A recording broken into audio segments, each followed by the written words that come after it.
Welcome to Created Healthy. I'm Dawn Combs. It's a common idea that God gave us everything we need in nature, but do we believe it enough to walk that out in truth? Often the very same people who say this go looking for answers on how to use food and medicine from man-made sources. Everything man creates comes with a user's manual. Why would God be any different? I challenge you to join me in seeking revelation about our body, mind, soul, and spirit health by digging into His written word and in practicing pure science in the visible world of His creation. Do you ever think about our childhood games and kind of realize that they weren't just play, they were object lessons? Today I'm thinking about Follow the Leader and Simon Says, two games that really kind of emphasize that you're following, and that can be a bad thing. It can be a bad thing just to follow along behind somebody who claims to be a leader. But in the case of those two games, I think most about Simon Says, where the game is to keep an eye out for what Simon is actually doing rather than what Simon is saying. Simon has to say what to do and perform the action first for it to be okay for you to do that. And I think what a really simple way to show that we should be looking at our leaders and we should be expecting them to do what they say. Do what they say what they mean. These are all really critical things for integrity, but also in a leader, you need to see somebody that is walking the path that they're expecting you to walk and that they're walking it first ahead of you. So I'm thinking about all of this because I was reading Numbers 7 through 9 today, and this is where the tabernacle it's just getting finished, and it's going to have its first sacrifices. And the sacrifices, remember we've talked about this, the sacrifices are about how humanity was atoning for their separation from God, the things that separated them, the sins, the insurmountable obstacles of just not being divine, were being masked and covered over with these sacrifices that were being given. And to this point, we haven't seen, this is where the sacrifices begin. So the tabernacle has been being built. We've got Moses getting all of the information and passing that on to the folks in the Levite tribe that are specifically gifted with building and crafting metal, and then we have the priests being consecrated. But finally, the day comes where the tabernacle is ready to be consecrated and begin being this sacred space that God is going to inhabit. And here in number 7, it is a big, long repetition. And I actually took notes, and I think this is definitely how I work through reading, is I read and I take notes at the same time. And it's really tedious here because day 1, there was a grain offering, an incense offering, a sin offering, a burnt offering, and a peace offering. The very first offering is given by the leader of Judah's descendants. So what we're going to see here is 12 days of sacrifice, and it's the leaders go first. Day 2, I write down the same thing. I'm writing down there's a grain, there's an incense, a burnt, a sin, and a peace offering. And I'm thinking that maybe by taking notes, I'm going to find something different.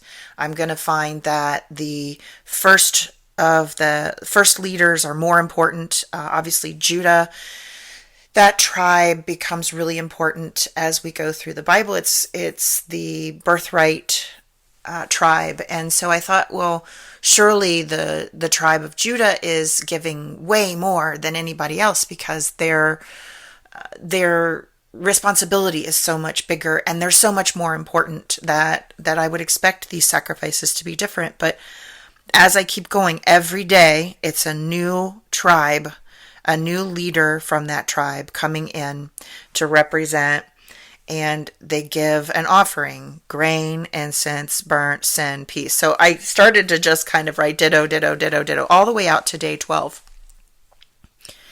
And so then I went back and I thought, well, maybe they're giving different animals or different numbers of animals because it's reading like the exact same thing. And why?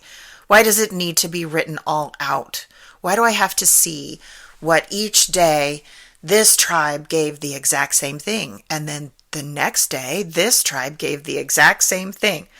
It just seems repetitious, and in my mind that likes to go towards efficiency, and I think we are sort of culturally attuned to that these days, I kind of think, well, gosh, couldn't we just say that in 12 days the leaders came forth and they did sacrifices, and they were the first to sacrifice? But I think it's really important, this repetition, and the fact that they each gave the same weight of dishes, and each pan of incense was exactly the same.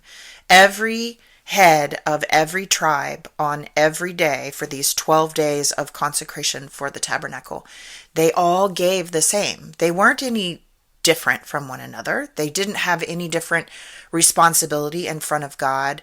They weren't more special than another. All of them were equal. And that's something that we see over and over again, is that God sees the poor man and the rich man as equal in front of him. They are both carrying the same weight of atonement to make up for the separation that we have between him and us. But what stuck out to me here as I'm writing it all down was, it's the leaders first.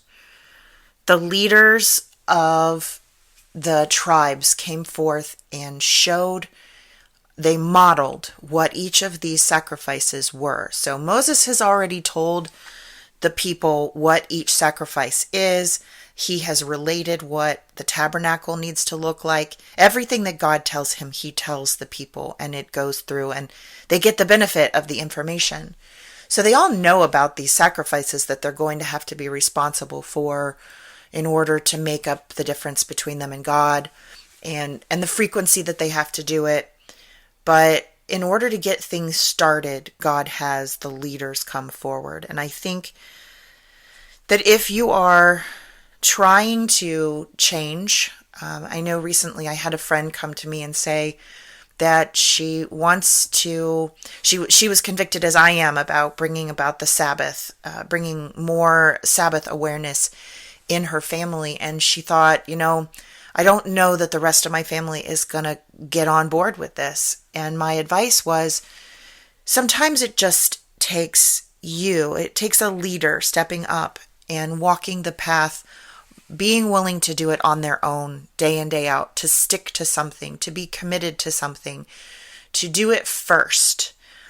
Sometimes it takes that sort of a leader to have the rest of the family or your community to recognize that there's a reason why you're doing that, to watch you, to see you walking that path and see the results of you walking that path, to be convicted in their own life, to follow you. I think here in Numbers, we see an example of Simon Says and follow the leader. The leaders stepped forward and they did what God was asking them to do, and they did it first. And they had to provide that example so that the rest of the community would understand what it was, and knew that the leaders that they have in place were holding themselves to the same account. And they did it first, and they are following it correctly. And that matters. It matters when we're talking about changing our communities for any part of health, body, mind, soul, spirit. What really matters is that if you are going to be a leader in your family, in your community, that you step up and you do it first, and you stick with it and you do it right, because they're watching. Pretty cool in the midst of something that just looked like repetition to me. I love these little nuggets in the Bible where I take it for granted if I just read it. But sitting down and taking notes while I read it really makes me notice that, gosh, there's a reason. Somebody was compelled to write this out. All of this detail again and again and again. What is the repetition? There's a reason for this repetition. So it's a moment to pause and think about what it is that we are meant to learn here. I pray that God is blessing you today as in all days, and that you are digging deep in your life, in the Word, and in creation around you, looking for these little nuggets of wisdom, and that you are compelled to be curious along with me and come back and share with me what you're hearing and learning too. Thanks for listening. If you enjoyed this episode, please subscribe and share with a friend. And I'm always interested in hearing what God is laying on your heart. So drop me a rating or review, or join the conversation on Facebook, Instagram, or YouTube at Dawn Combs Really.